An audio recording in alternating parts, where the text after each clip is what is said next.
Welcome to the award-winning Superhuman Academy podcast, where we interview extraordinary people to give you the skills and strategies to overcome the impossible.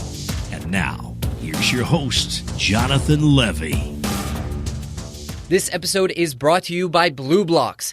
Blue and green light is destroying our sleep, hormones, and performance, and that's why it's important to wear blue light blocking glasses. But did you know that all blue light glasses aren't created equal?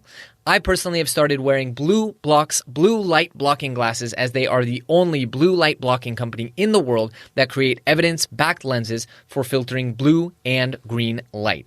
Their Australian lab-built lens technology is fitted into the most fashionable frames, and they even can make prescription and reading glasses in their optics lab. Whether it's their Sleep Plus glasses that block 100% of blue and green light, their Summer Glow mood booster glasses, or their blue light computer glasses, Blue Blocks has you covered. I wear my Sleep Plus glasses 2 to 3 hours before bed, and my sleep has never been better, and I feel so well rested. The daytime ones are also great at reducing digital eye strain, headaches, and lowering stress.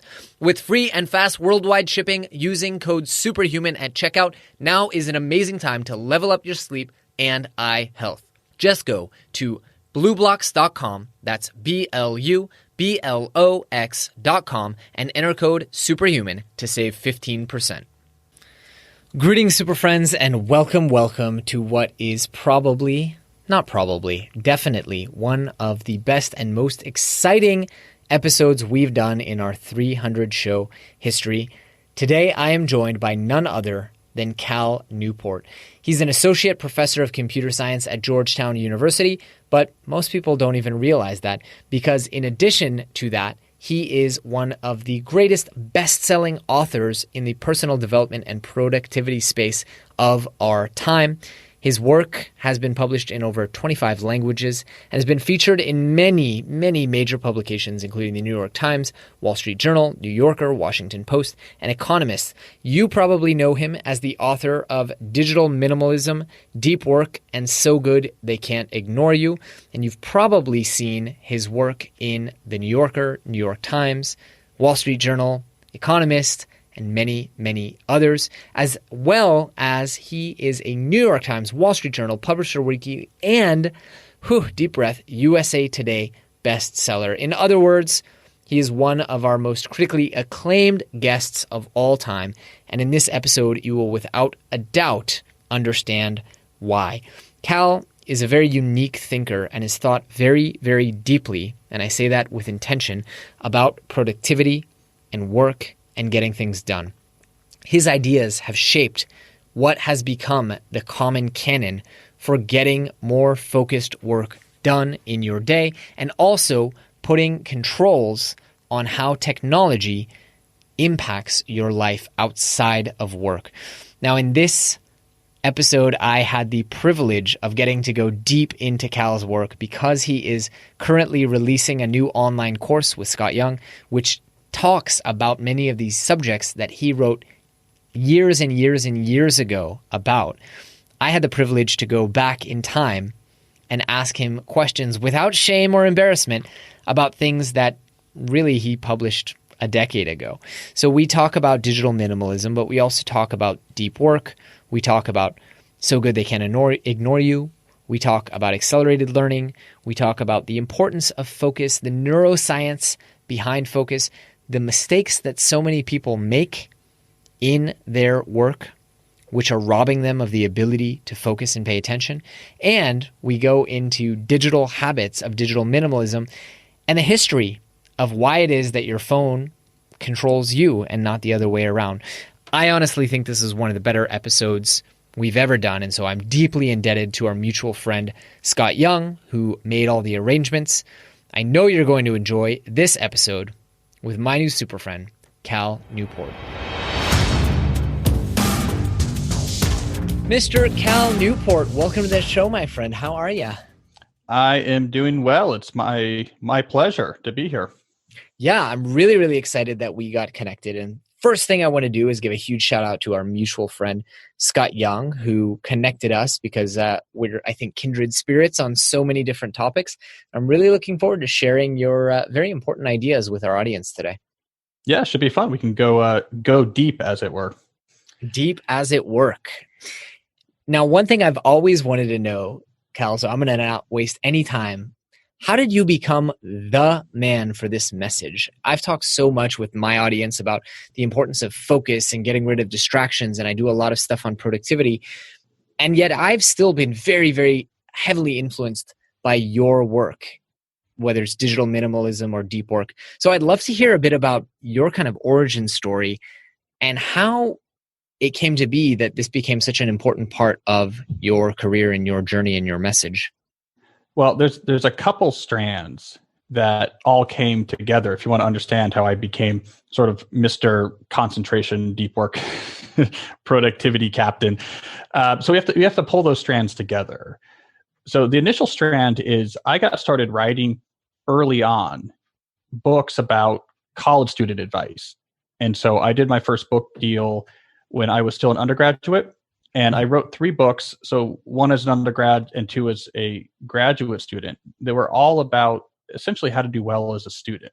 So those books threw me into the world of really thinking formally about productivity, because I was writing these books for students. Like, here's how you should study. Here's how you should manage your time. And so these type of ideas were on my mind. That's what I was doing. And then around 2012, I published my first book that was not student related. And it was still tied to my career. So in 2012, that was right as I was transitioning from, think of it as academic training, into an academic job. So this was a period in which I began to take seriously questions about career and career choices. And how does one make a choice in their career that's going to give them a lot of meaning and satisfaction? And this seemed really relevant because I was just about to make what might have been my sort of first and only career choice when I was heading into academia. So then I published that book in 2012, and there's this premise of that book. What I found when I researched career satisfaction was that getting really good at things was the foundation of building up or cultivating passion in your career. So then that book came out, and there was this big follow-up question, which was, okay, if that's true, how do you get really good at things? If having rare and valuable skills is the key currency for building up a career that you're passionate about, how do you quickly build up rare and valuable skills? And it was actually in answering that question that the notion of deep work emerged. And so these strands came together. So I'm trying to figure out, well, how do you do things really well? I had spent years writing about productivity. So I was in a productivity mindset. I was very used to isolating and abstracting behaviors or concepts that were useful. I was trying to answer this question. I had that mindset. And then we enter the third and final strand that weaves the deep work narrative, which was I was training to be a theoretician. I was at the theory group at the MIT Computer Science and Artificial Intelligence Laboratory. And this was a place where people really talked a lot about concentration. And it was a place where the ability to focus without distraction was explicitly critical to your job. It was like a tier 1 skill that you would brag about, that you would literally see a MacArthur Genius Grant winner staring at a whiteboard 5 hours in a row. So all those strands came together. So I was exposed to what concentration can do when you push it to an elite level. I was used to, from my student writing, thinking about productivity from like an abstract or systems point of view, isolating skills that matter, isolating systems that matter. And I was being pushed by my readers because of that 2012 book to answer the question of how do you do really well in a sort of office, creative, or knowledge work type setting. All those strands wove together, and the natural thing that came out of it was the book Deep Work. Mm-hmm.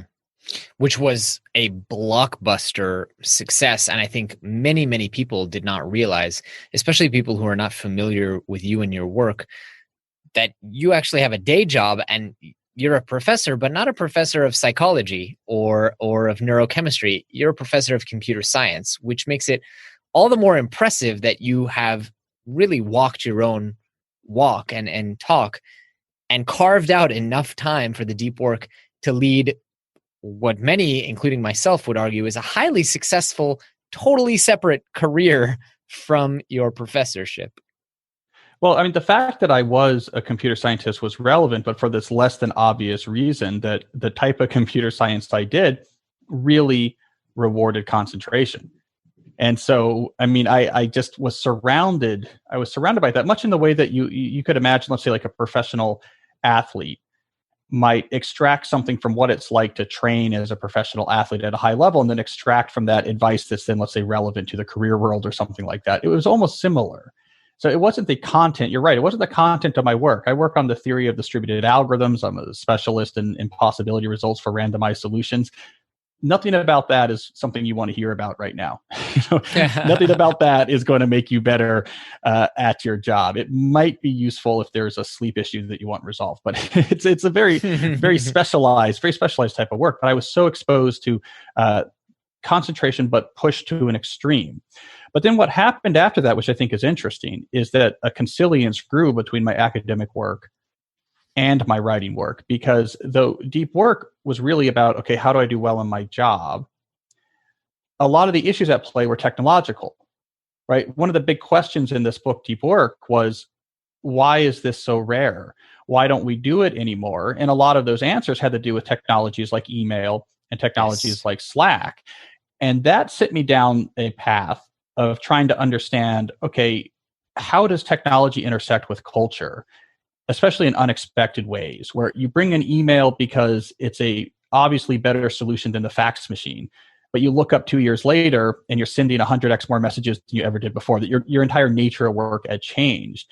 Mm-hmm. And so then digital minimalism came along, and that's really explicitly about technology and culture, and it's focusing in particular on life outside of work. And then I have a new book I'm working on that sort of returns to the world of work and really gets into what happened when tools like emails came in, what's its history, what's the future going to look like of work. And so after Deep Work, I was able to actually look to my department chair, look to our provost, or look to our university president and say, these aren't two careers.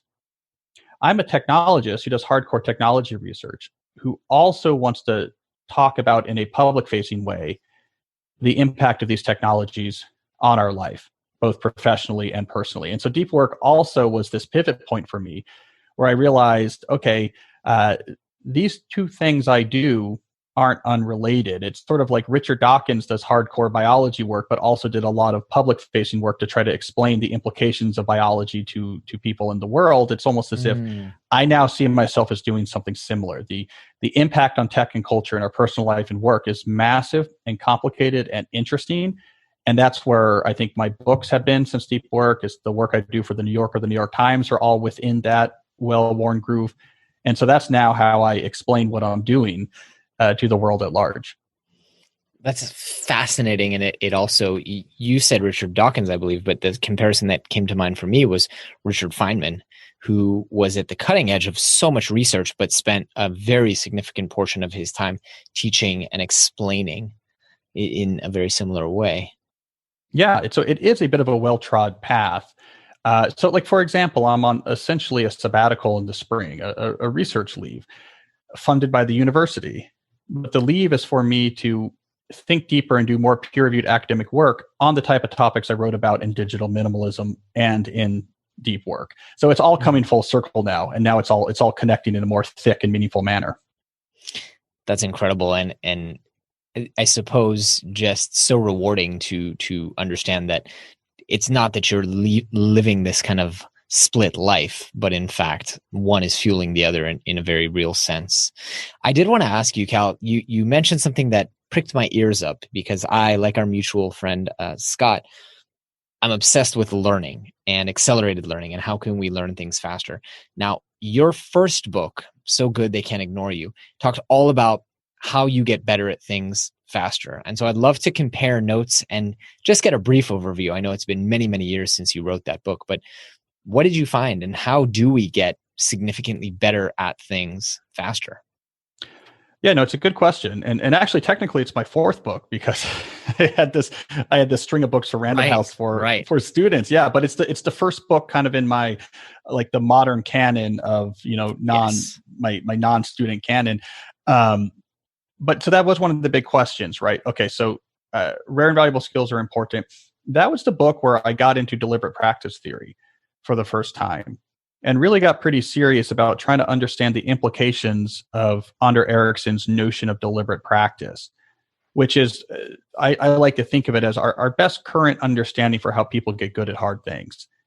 And in that book, I noted what we probably need to do in the work environment is take these ideas from deliberate practice that are very commonly deployed in things like professional athletics, professional chess players, professional musicians, places that have these well-defined competitive structures. Those same concepts probably still apply when it comes to learning hard things, learning new skills in the office, learning new skills in a creative environment. So in that book, I actually kicked off that chapter by hanging out with a professional guitar player and writing about what it looked like to watch a professional guitar player deliberately practice, and basically saying that's what you sort of need in your life as an office worker or a creative or an entrepreneur if you want to get better at hard things as quickly as possible. Fascinating. I love that perspective that it's no longer casual learning. I think one of the biggest mistakes that people make is we all, I think, acknowledge that we're lifelong learners and that we still learn things outside of school, but we don't apply the structured, rigorous approach to learning that an academic environment would. And that's a mistake. Accelerated learning doesn't mean just do 5-10 minutes here and there. It means this rigorous, practice schedule, as you said, and being very deliberate about the way we structure our learning. Yeah, well, I mean, the one thing we know for sure is that if you want to get better at a cognitively demanding activity, task, or concept, you have to stretch yourself past where you're comfortable. Just like if you want your muscles to get larger, you have to lift a weight that is heavier than you can easily lift. Or if you want your mile time to get faster, you have to run faster than you can easily run at the moment. You have to stretch to grow. And this is something, for example, that we don't do a lot of in the context of, like, say, creative work or entrepreneurship, because it's uncomfortable to stretch and it requires the ability to concentrate on this thing you're trying to stretch without distraction. I mean, it requires a comfort with focus. And so it's one of these hidden but massive side effects of what's going on, let's say, in our personal lives. We're on our phone all the time, or what's going on in the office where we have to be on email all the time. By diminishing our ability to focus, there's these second order side effects that we weren't really thinking about. Like, yes, email makes this more convenient. We didn't realize that it now makes it way harder for me to learn this new statistical method or this new IT system. And that we are sacrificing the big picture things that move the needle for the little picture conveniences that allow us to sidestep minor annoyances in the moment. That was my biggest takeaway and my biggest oh shit moment when I read Deep Work was, I think people who've done a lot of personal development work and are interested in biohacking and all the stuff that we talk about on the show, we know about flow and Csikszentmihalyi and, you're more effective when you're in flow. What I didn't realize, and what I think a lot of people who read Deep Work for the first time don't realize, is you actually are completely diminishing your ability to focus when you want to. You are adapting your brain. I always like to say that, the human brain is the most powerful adaptation machine on the planet. That probably was true before the most recent advances in AI, but it's one of the most powerful adaptation machines on the planet. And if you are training it to be distractible and to constantly task switch, you are actually diminishing that ability in the same way that an Olympic power lifter is diminishing their ability to run fast. I mean, focus is 100% a trainable skill. And that's a double-edged sword. So like the positive edge of that sword is, you might say to yourself, I'm terrible at concentrating. Every time I try to concentrate, I have a hard time. The good news is, well, that's just because you haven't trained. And if you train, you get way, way better at focusing. The other side of that sword, though, is that if you're not training, and if you're doing things that's going to lower your general cognitive health, then you're going to have a really hard time focusing. And so, yeah, you're right. Just like if I'm a professional athlete and I tell you, hey, I really get after it when I'm in competition. I'm really intense, but outside of competition, I eat like crap and smoke. You're like, what are you doing? Right? Like your general fitness really matters and what happens. And the same thing is true that if you're like, look, I'm a locked in entrepreneur, but then every minute when you're away, from your desk, you're looking at the phone. Every time you're a little bit bored, you have to hit and swipe. I mean, it's the eating the junk food and the smoking equivalent in the athletic context. Like focus is way more trainable, way more malleable than we realize. And again, that's good news and that's bad news. And so I'm really pushing people, avoid the bad edge of that sword and really hone the good news edge of it. Right. And I think people, first off, people are still living under this myth of multitasking. And there's actually no such thing, and you write about this quite a bit. There's actually no such thing as multitasking. There's task switching, and there's a significant price to be paid when you task switch. It's kind of doing two things poorly, more than anything. But also, people don't realize how big that price is, that you are just never getting into the flow state. You're never actually effectively thinking clearly. Creative work. You see, this is one of the reasons I don't like to read guests' books before I interview them, because I end up telling you about your book. But just that people can't do deep creative thinking and work in 15 minutes stretches. Well, this is a crucial point that I think is worth hammering home, which is in the late 90s, there was a craze for what we can think of as pure multitasking. And that's where you literally are doing multiple things simultaneously. So I'm trying to write while my inbox is open and I'm on the phone. And by the early 2000s, okay, we all learned that doesn't work. There's really good research that came out of Stanford. It was publicized a lot in the popular press, and everyone realized, oh, if you're trying to talk on the phone while you write, you're actually not doing either of those things really well. It's not a badge of honor. And people turned off notifications. People closed down windows. People did not talk on the phone while they worked. And we thought, hey, we've done it. We've solved it. We're now single taskers. We're now really efficient. But what they were missing is exactly what you said, which is there is another price, another cognitive price that you have to be wary of if you're doing cognitive work, which is the network switch cost.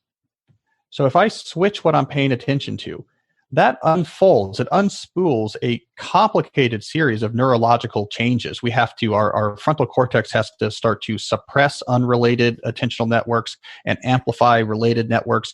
Related semantic networks have to get fired up. Unrelated semantic networks need to be inhibited. There's a very complicated neurological cascade that happens when you turn your attention from one thing to another, and it takes a while. And so what we are doing in this supposed age of single tasking, where we're so proud of ourselves, is that we say, look, I only have one thing open on my window. It's Microsoft Word. I'm writing. I'm doing just one thing. I'm giving it attention. But then we quick check the email inbox. Yeah. And we say, we're not multitasking. I looked at it for just 2 minutes and then I shut it back down again. I'm not trying to look at my inbox while I'm writing. But here's the thing. When you switch over that inbox and you see these messages, most of which you can't answer, some of them which are urgent, some of them which are from your boss, right? So it captures your attention. That begins this whole cascade of network switches. But then you, before that can finish, you bring your attention back to that Word document, and then it tries to switch back again. And those switches collide with each other, and you have a neurological pile up on this like cognitive freeway. And the qualitative effect of this is your capacity to think is greatly reduced. And it takes a long time to clear this out. And so what happened in this current era is that people think they're single tasking. They're proud of themselves for it. But what they're doing is these quick checks every 5 or 10 minutes. Look at the inbox, look at Slack, look at my phone, look at the inbox, look at my Slack, look at my phone. And they're focusing too much on the duration. Oh, I only looked at it for a couple minutes. And they're focusing on the fact that they close it after they're done. But inside their head, they have pile up after pile up after pile up. You're trying to switch context back, switch to here, back, switch over here and back. And your frontal cortex ability to actually sustain concentrated attention on one target goes away. Mm-hmm. And now you're working with a significant inhibition. And this is why when I define deep work, one of the key elements of it is not just that it's hard, it requires hard thinking, but that you do it without any context shifts. And it's the removal of those context shifts that gives you the superpower. Not because focusing gives you the superpower, but it's because you're avoiding the dampening effect of all the switches. By not doing the bad thing that everyone else is doing, by comparison, you seem like a Richard Feynman in a room full of primary school students. That is a quotable quote, if ever there was one on this podcast episode. And it is so absolutely true. I often tell a story of when I bought a new phone, and the new phone didn't show the do not disturb symbol where the old phone used to. And so the first 3 or 4 days, despite the temptation of playing with this new phone, for the first 3 or 4 days, I was like, telling my wife, I'm like, I don't understand how it's possible. But ever since I got this new phone, I'm like 2 or 3 times more productive. And this was a few years ago. And then I realized that all those little sideways glances just to make sure that it wasn't an urgent message from a family member or something. It was that. And all of a sudden I felt like a Richard Feynman. It's so incredibly profound. How how many hours have you found is the upper limit of it? Because I know you can't sit for 8 hours uninterrupted, or maybe you can in your field. Yeah, it's a good question. I was actually just talking about this on my podcast that I recorded yesterday. So I have this podcast where people ask me questions, and this was exactly one of the questions. So I've been thinking a lot about it. So if you look at the literature, on deliberate practice, which is a very intense, concentrated work to improve. It looks at musicians. The most famous study, which is of violin players in Berlin, found that they do about 4 hours a day, and that these 4 hours are split into two-hour chunks with a break in between. Mm-hmm. And that roughly correlates to what you would see with chess players as well. Chess players are another great example of it's purely cognitive, and it requires intense focus. At least if you're at the master or grandmaster level, it's all about deliberate practice, much more so than tournament play, much more so than reading. It's the actual there with an instructor trying to learn something you didn't know how to do before. That's how they get better. That being said, what most people do in the context of creative work, it does not approach the level of intensity of like an elite level musician or elite level chess player. So probably even that 4 hour limit doesn't apply. I think the biggest issue people have with deep work is not doing too much, but not getting anywhere near doing enough. Mm-hmm. So, I think for a lot of people, deep work it's relatively intense. Sometimes it's very intense, sometimes not as intense. And then there's a lot of breaks involved, either just be internally, like you just kind of give your brain a breather in a way that like a violin player can't do when they're practicing, or you actually go and do something else. So you can easily, I do this all the time. You can have a day where it's basically all you do. You're like working on the same hard thing all day long. You take a break for lunch, you go for some walks. You're not like locked in 10x focus every single minute of the day, but like no email, no meetings, no anything else. I think most creative workers, once you've practiced maybe for 6 months or so, you could do a full day and feel really good about it at the end. So I often tell people, your issue is not, oh, am I going to do too much? Your issue is that it is very hard to do enough. That is a really fantastic point. I would love to know, Cal, how do you structure? I mean, you mentioned you're going on a sabbatical, which got me thinking. I think the obvious question is how you structure your days, but I want to know how you structure your days, weeks, months, and years, because I know you put in prolonged periods where you're not writing or where you are, but then at the daily level, I think that's also interesting. So break it down for me. So I'm a big proponent in multi-scale planning, and I do quarterly, weekly, daily. And those three scales work together, I think, in a really important way. So if you start at the quarterly, which for me as an academic, I think of it in terms of like semesters. So I'm thinking right now in terms of the fall semester. That's sort of the quarter that I'm planning for. So at that level, I'm looking at the big project progress milestones I want to make. So, if I'm working on a book, I need to have the proposal out by December. It's the big milestone. Academic papers like this subject I've been kind of talking about is starting to percolate. There's a deadline in November. That's the big rock there. I want to get this paper ready for that deadline. So you're seeing you're talking at the level of major project milestones, and what's a reasonable mix, what's a tractable mix of milestones that could be achieved. At the weekly level, you look at your week ahead. You do this Monday morning. I did it earlier today. You look at your week ahead. What's on my week already? What's on my calendar? What meetings do I have? What appointments do I have? What deadlines do I have? Okay, how do I best take what remains and make progress on these milestones, these big project milestones, and also get done the little things that need to get done? So now you're kind of moving the chess pieces around for the week. Like, well, Tuesday is, I'm going to spend all day Tuesday really working on this. And maybe every morning this week, I have to do an hour on this thing because it's urgent and it's annoying. And you're kind of figuring out, how do I get the most out of this week? And then when you get to the individual day, you do what I call time block planning, which is, again, part of my secret sauce here, right? So I always say, if you actually do real deep work with no context shifts, you get a 2x improvement on your outcome. If you add on to it time block planning, which I'll explain in a second, that goes to 3 or 4x on your outcome. And with time block planning, you give every minute of your day a job. Instead of just letting your inbox and a generic to-do list informally run what you do during the day, you're like, what am I doing during this hour? What am I doing for this next 30 minutes? You actually give every minute of your day a job.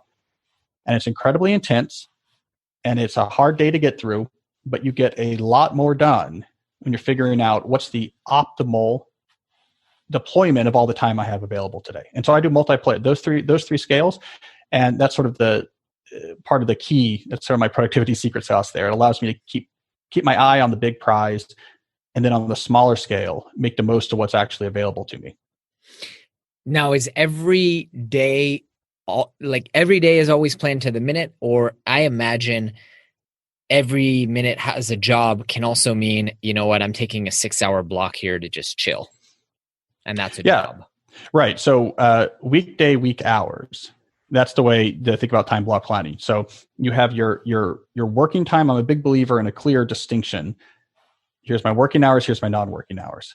Like, so for me, we're talking Monday through Friday. We're talking, roughly 9 to 5.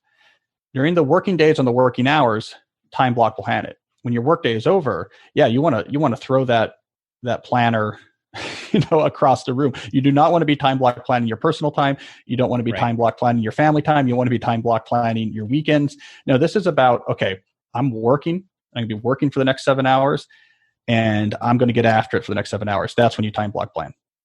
Hey, listen up and don't skip over this. I want to let you know that I am giving away completely free copies of my latest best-selling book, The Only Skill That Matters. This book is going to teach you how to upgrade your memory, read faster, learn more, and conquer your dreams. And it contains all new content written for 2020. Now, again, I am giving away completely free copies of this book. All you need to do is pay shipping and handling. So, to pick up your free copy as a listener of this podcast, visit freelearningbook.com. That's freelearningbook.com.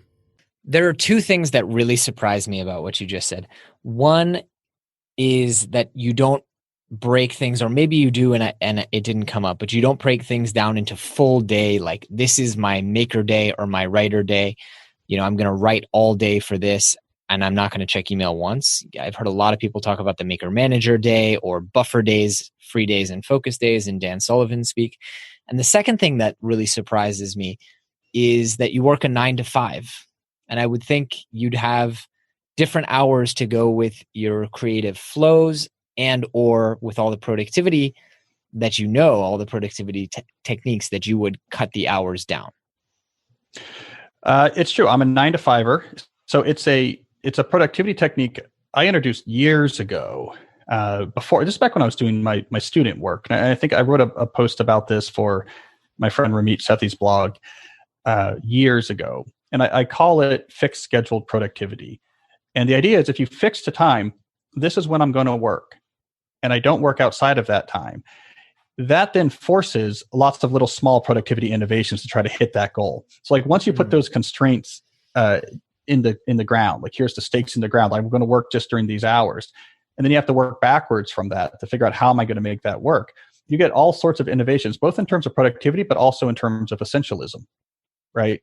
I got to take this off my plate. This is too much. It gives you a hard edge against which to decide, should I say yes to this or not? How much is too much work? How much is not too much work? It helps you answer all those questions.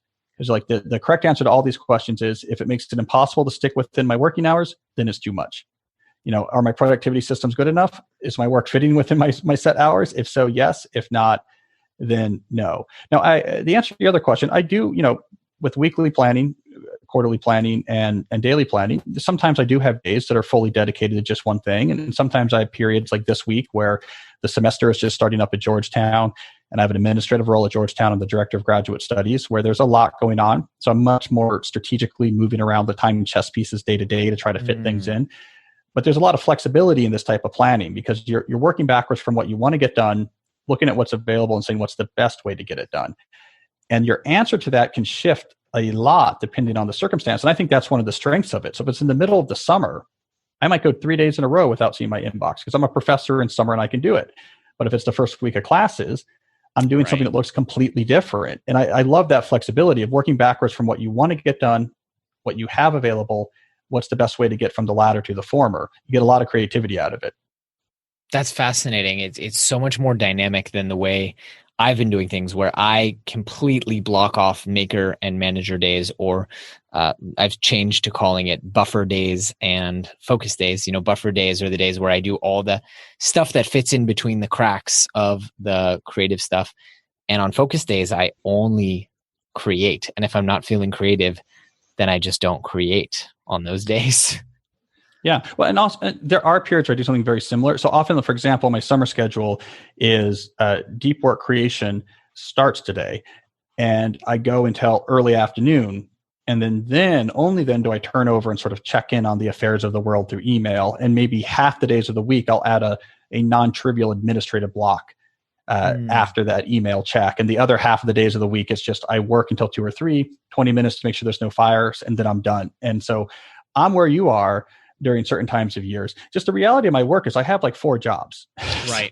That's the difference. So I have to be, if I am not a productivity ninja, the wheels come off the cart. But I think that's partially what makes my advice often gain traction with people, is because I'm in a kind of a hyper situation here. I have sort of an unusual, the amount of jobs I have and the size and youngness of my family that I have makes things really, really hard. So I have to really tighten up the ship. But then when you take those ideas and maybe pass it on to someone who is sane, is not trying to do 4 jobs or something, it's just like, this is great. The improvement is it's a lot less white knuckled, if you know what I mean. That is very cool. Now, as I understand it, a huge part of this is digital minimalism. And fortunately, I haven't yet had a chance to read that book, so I can avoid telling you about your own book this time around. But tell me what digital minimalism means to you and how it applies in your own life. Right. So deep work was about work. These digital tools like email had these unexpected consequences in the workplace, i.e. lots of distraction, fragmentation, and what we should do about it is name and prioritize deep work. One of the big pieces of feedback to that book was, okay, but what about our life outside of work? And so digital minimalism was about answering 2 questions.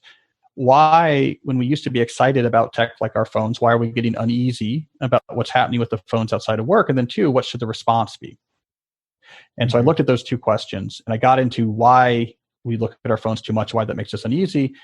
And then in the second part of the book, I get into this philosophy of digital minimalism, and I argue that it's a really good response to those issues. So is digital, I'm going to ask real beginner questions here. Is digital minimalism really just minimizing the amount of time we spend on our phones and the amount of notifications and just being less connected to our technology? Or is there something much deeper there?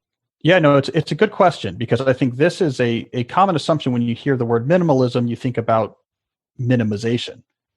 And so I think a lot of people have tried to fix their uneasiness in their digital lives with a just generic commitment to minimization. Like, I should just do less online. I should do less on my phone. And for a lot of reasons, that often fails for people. Minimalism is actually something different. So the idea of minimalism goes back all the way to the ancients. You see the Stoics talk about it. Thoreau then talked about it. We see it in the voluntary simplicity movement of mid-20th century. It's an idea that comes up again and again and again. And it's not about minimizing, it's about intention. And so at the key of minimalism is this notion of you figure out what's really important to you, and then you put a lot of energy into that. And you're careful about not wasting that energy on things that are much less important. That's the key. So like minimalism in like your household, this is like Marie Kondo. Mm-hmm. Keep the stuff that really sparks joy, but get rid of the other stuff. And, a lot of people that have completely cluttered closets, their issue is they look at the old birdhouse in there and think like, there might be some value I could get out of this. What if I need it one day? What if I could give it as a gift? And so I think I want to hold on to it. And that's how people end up miserable hoarders, right? And Kondo says it's not enough that like you have some attachment to it or there's some value you might get someday. The clutter itself has a cost. So focus on the stuff that sparks joy and get rid of the rest. Digital minimalism says apply that to your digital life. And the basic recipe is figure out what matters to you, what you're all about, what's actually important to you, what you want to spend your time on. Work backwards and say, okay, what's the best way to use technologies to support these things I really care about? And then ignore everything else. And so it's like cleaning out that whole digital closet and then just putting back into things that are really important. So it's I am deploying tech in very optimized and intentional ways to support stuff I really, really care about. And everything else that doesn't fit into that category, I'm ignoring.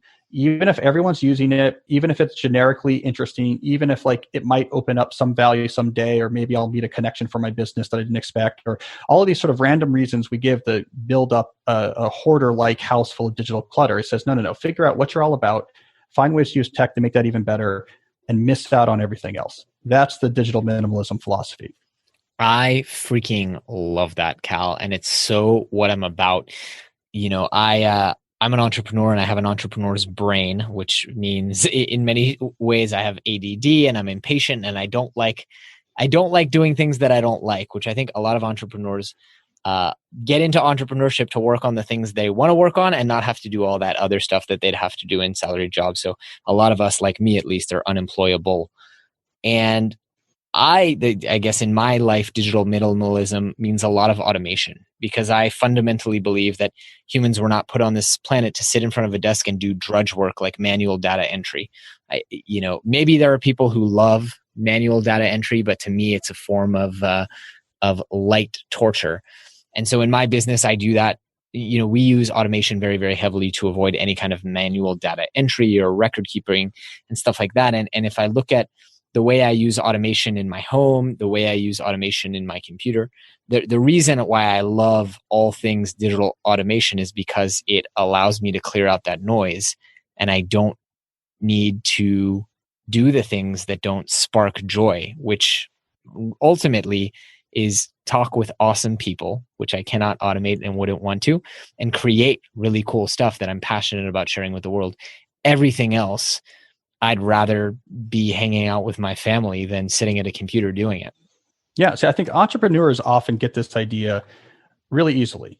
But like if you're an entrepreneur, another thing that happens is there is an unlimited number of products that are being pitched to you in like a business setting, where every single product, like every software service, whatever that you're getting pitched, like, yeah, there's some value it could bring. There's something that it might make better, some extra customer leads that might help generate. But entrepreneurs say like, look, I can't buy all the software. Just the fact that this might be valuable is not enough for me to spend my time learning it or paying for it. And so I'm going to figure out like, what are the systems that really matter? Mm-hmm. And then let me optimize when I get them in place. So like entrepreneurs are used to thinking about this.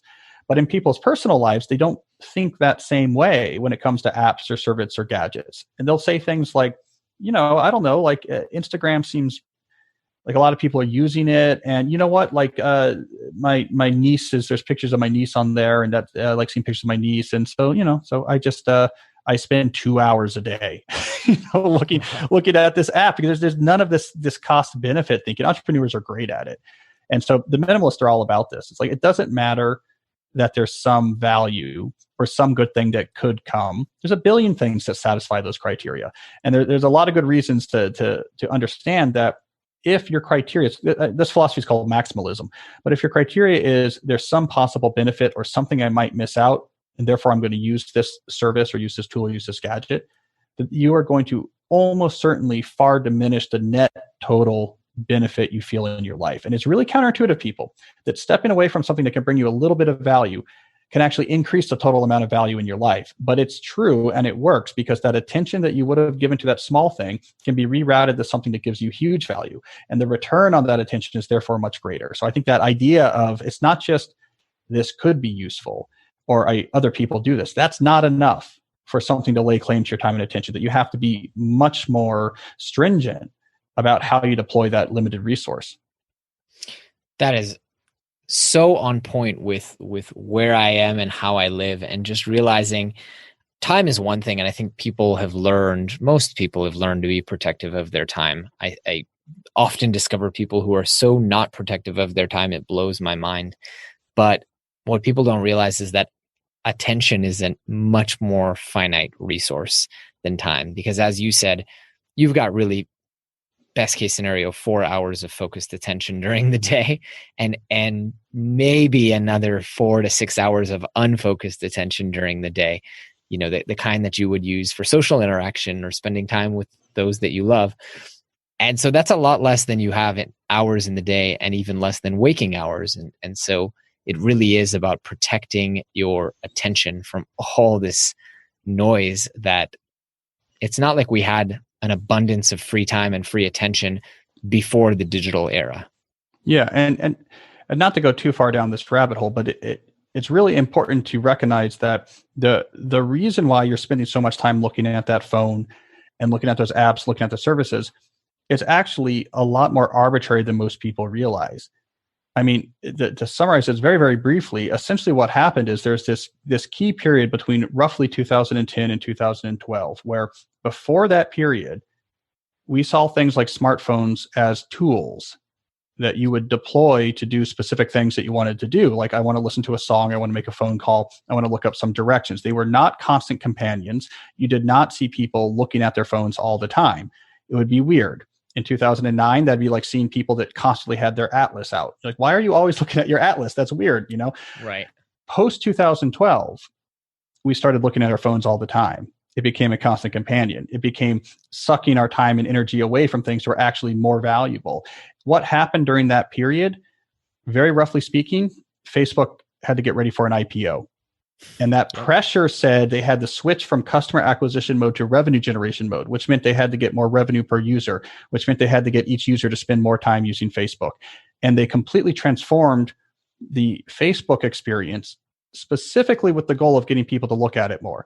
And then the other major social media companies followed their lead because it worked really well. And then those ideas, they spilled out into other elements of the attention economy. And in just a few short years, they retrained us to think of our phones as a constant companion that we're supposed to look at all the time. So it's basically just an arbitrary side effect of a company trying to get their initial offering price sufficiently high to satisfy their bankers. There's nothing fundamental to this idea of looking at your phone all the time. So you should be no real trepidation about trying to step back away from that behavior. 100%. It blows my mind two things. One, how addictive even the New York Times app has become, because you can scroll and scroll and scroll. And so many other apps that should not be addictive, but are designed in the same way, with the same interface, this same use of color. And that takes me to my second point, which is the way that they're doing this is by hijacking the inherent properties of the human mind. We cannot ignore things that are colorful and are engaging and are visually so appealing to us. We cannot ignore this sense of feeling like we're missing out and feeling like there's a conversation we're not a part of. It wires so deeply into our evolutionary psychology, and companies know this. I'm always amazed. I spend a lot of time around babies, given that everyone around me is having them. And I'm always amazed that leave all the social feeling missed out and feeling like you're left out stuff apart. Just the simple obsession that every baby I come across has with my Apple Watch because of how much color and that there's stuff moving on it. And it's bigger than all of us, and it's stronger than all of us if we don't take a very, very deliberate stand and set some boundaries and some rules around how technology is going to use us. Well, and I think it's really important to understand this. There's hundreds of millions of dollars being invested to keep you looking at that Apple Watch or that phone. I mean, it really is a David versus Goliath battle, and we don't really recognize it. We're just like, oh, these things are fun. They're to quote Bill Maher, gifts handed down by the nerd gods. And there's really three categories. Real briefly, there's three categories of things that happened during that period that got us addicted to our phones. One is the attention engineering. So that's things like the colors, the way things look, the endless scroll, the slot machine mechanism of the pull down to refresh, which Twitter introduced. That's all about colors and interfaces specifically made to keep us using it.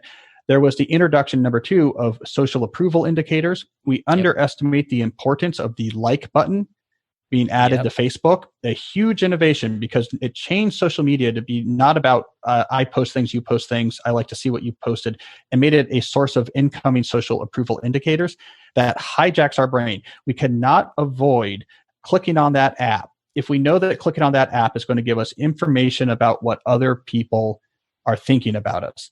That's Paleolithic human psychology 101. There are few things more irresistible than information about how other people are thinking about us. We're evolved to care about that more than anything else. And then three, they unleash statistical algorithms on content selection. And this is what Facebook did in 2010 and 2012, is they blew up the entire model, which made sense of we connect you to your friends so that you can see what your friends are up to. They got rid of it. They got rid of the wall. They made it all about this news feed, which makes no sense. It has nothing to do with the original pitch of social media about connecting you to your friends, connecting you to your family.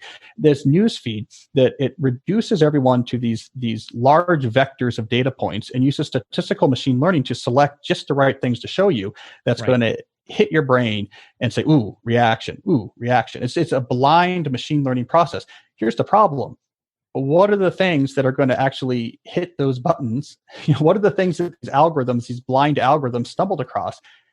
Outrage, anger, tribalism, conspiracy theories, all of this type of stuff was accidentally suddenly optimized because they let loose these algorithms to try to select just the right thing. So those are the three things they did. They did those three things. This all started around 2010 and 2012. And that is what completely changed our experience with our phones. And that actually answers the question, the first question Digital Minimalism asks, why are we uneasy? That's why we're uneasy. We did not sign up for that world. The world shifted after we bought our phones. The world shifted after we signed up for Facebook. And then we looked up right around 2016, 2017, and we're like, whoa, what the hell is this? Right. What is this dystopian world this is not at all why I signed up for Facebook in 2007. Absolutely. So let me ask the question, how do you use technology, social media, and your phone? Give me, if I were to, be a fly on your shoulder, what would I see in your use of technology? Well, I'm an extreme case because I've never had a social media account. Wow. Good for you. Which turns out to be something that is allowed, but I think is very rare. So I did this TEDx talk back in 2016 called Quit Social Media. And it was about, I don't use social media. Here's what's a problem. You shouldn't use it either.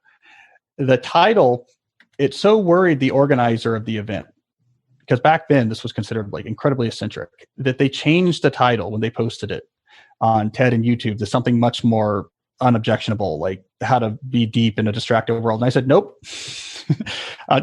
quit social media, change it to quit social media. They're very worried about this. You can actually see pictures in the crowd while I'm giving a talk of people on their phones looking at social media, right? So like I was the eccentric prophet. That video has been viewed 7 million times now, right? So there's like this shift in the air of like, oh, is that possible? Are we allowed? Can you still sell books? Can you still like run a business? And it turns out you can. So I'm pretty extreme. But I think more important than where I ended up is the process I took, which is the digital minimalism process. I'm really clear about what matters to me, and I use tech to great effect. If I did not have technology in my life would be much worse. I've amplified things I cared about a lot using things like my blog, using things like my podcast. I love technology and its ability to amplify the things I care about.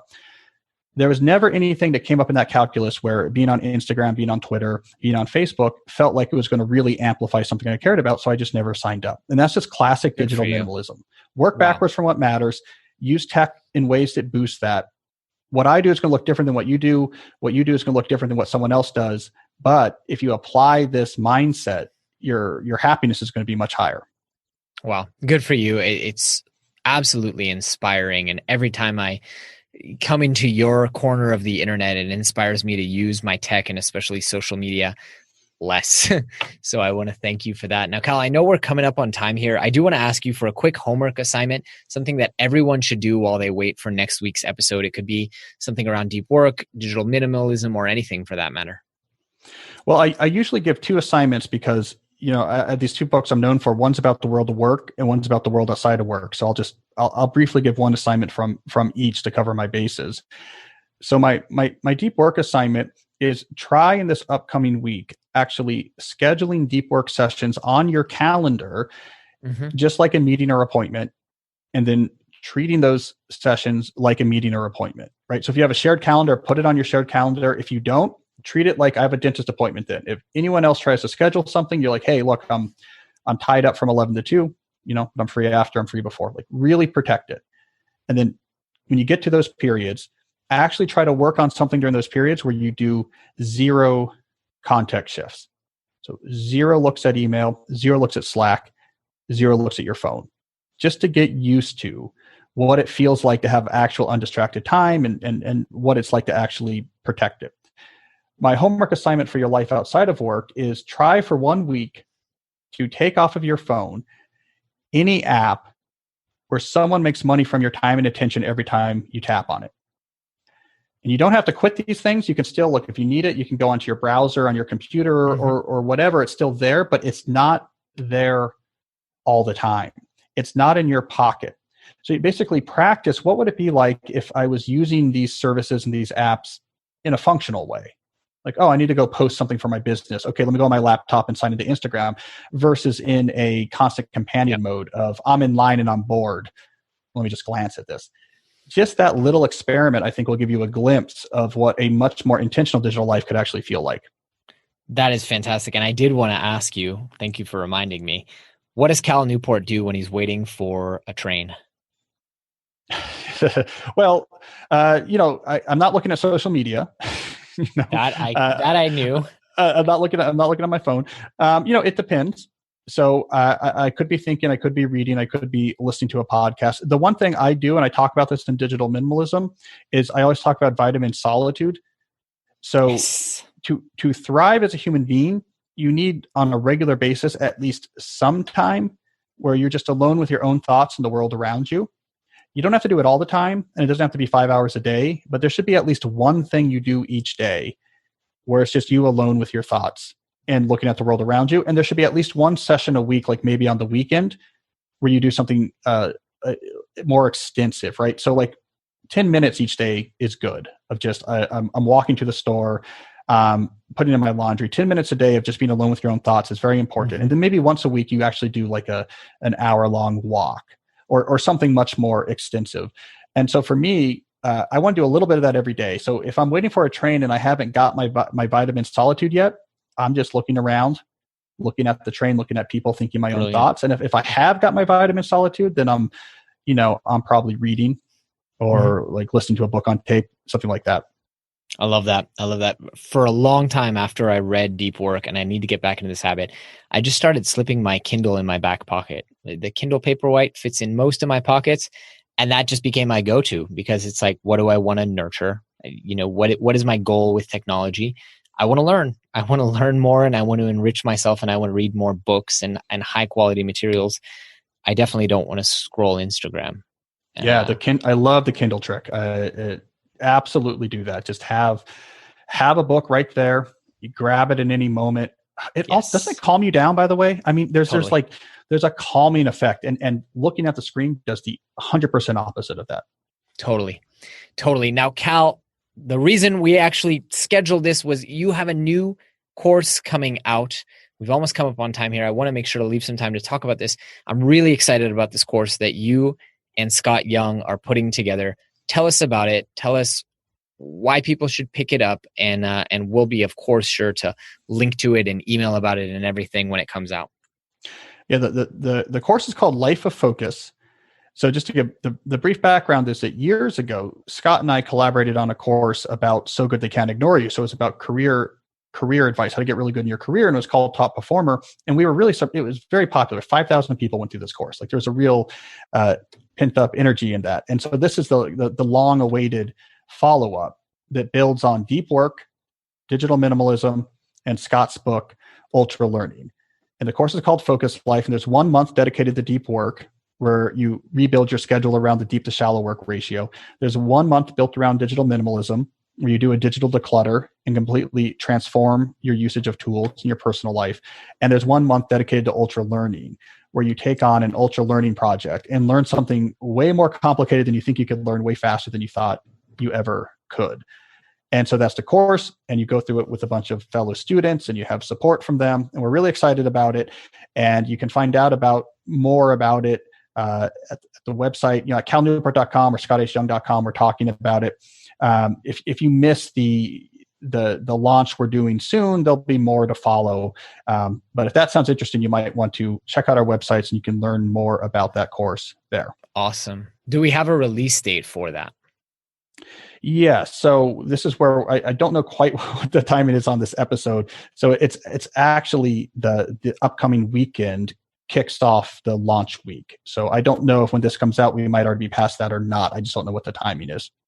Okay. I will, we'll chat after, and I'll see what I can do to sort it and figure it out and see that we can time it properly. But one way or another, we'll email our audience so that they don't miss it, whether it's before this podcast or after. We'll make sure to email everyone so they don't miss it, because I don't want to miss it. So now, Cal, you've been so generous with your time, so I don't want to abuse your generosity. I do want to ask, best places to reach you, I imagine just calnewport.com, since you're not on social media.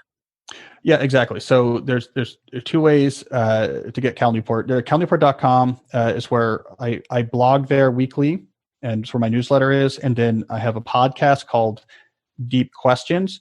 And so once a week, I answer questions on work technology and the deep life from my readers. And then once a week, I also do a mini episode just on productivity in the workplace. And I take actual voice calls from readers where they talk about I'm having this very specific issue with like my time management or my task management or getting enough deep work in. And I give targeted advice exactly on tuning up your habits in the workplace. And so that's all in the same Deep Questions podcast feed. I have come away with this episode with so much more homework than I'm used to, but I have like 4 books I need to read here and a podcast episode I need to listen to. So this has been an amazing episode, Cal. One of our best, without a doubt. I do want to thank you, but I want to ask before I let you go, I always ask if people take away one really big message from this episode and carry it with them for the rest of their lives, what would you hope for that to be? I think whether it's your work or your life outside of work, there's 2 ways to live. You can live deeply, which means you know what you're all about and you give that your attention, you go after it, or you can live shallowly, which means you just sort of get buffeted around by whatever captures your attention, whatever seems urgent. And this is a theme through a lot of my books. The deep life is absolutely the best way to live. And I think it's never been more relevant than in our current completely distracted, discombobulated, emotionally strung out age, this notion that living deeply, knowing what you're about, focusing on that, not getting caught up in everything else, that is the formula for success in a distracted world. I love it. And very wise words to end on. Mr. Cal Newport, thank you so much for coming on. I know how precious your time is to you, and I really, really greatly appreciate it. Yeah, my pleasure. Thanks for tuning in to the award-winning Superhuman Academy podcast. For more great skills and strategies, or for links to any of the resources mentioned in this episode, visit superhuman.blog. While you're at it, please take a moment to share this episode with a friend and leave us a review on iTunes. We'll see you next week.